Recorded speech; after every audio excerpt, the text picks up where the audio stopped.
Thank you for tuning in to Miss Tracy and Clarity today. Have you ever been called out of church? Miss Tracy, why would you say that? Well, it was 2002, and I was sitting in the sanctuary of the church, and it just felt off, and the energy was off. It didn't feel unified. I wasn't being fulfilled. I thought to myself, why come back? Now, the first time I left the church, I was 17, and I left God too. He orchestrated life in such a way I ran back into the church willingly. Here I was, 24 years old, and about to leave again. But this time, I knew not to leave God. I took over my own spiritual life with God's guidance, of course. I watched a lot of sermons on TVN.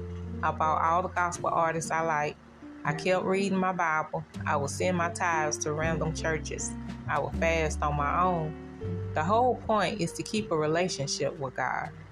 You know what pleases Him. Just like you put effort into pleasing that man and woman, put that same amount of energy into your spiritual relationship. I've been just fine since I left.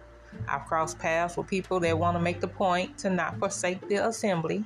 I get it, and they're right. You do need fellowship.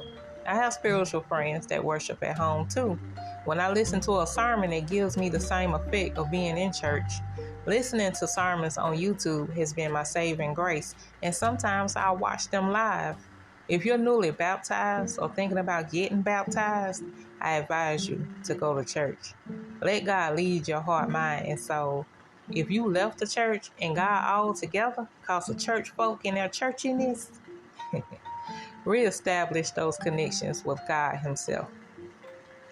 You have the power to open the Bible and ask God for understanding yourself. You have the power to pray and ask for guidance. You have the power to tithe. You have the power to set your own atmosphere of praise. We have Spotify, Pandora, and YouTube. All of the above is in your hands. God inhabits the praises of His people. He'll lead you on. You take a step, He'll take a step. This is your relationship with Him. No one has the power over that connection but you and God. Always stay connected to God, no matter what. That's the $1 million point for me. If you have any comments about today's episode, you can contact me at uniquelyt77@gmail.com. That's UNIQUELYTEE77@gmail.com. Godspeed.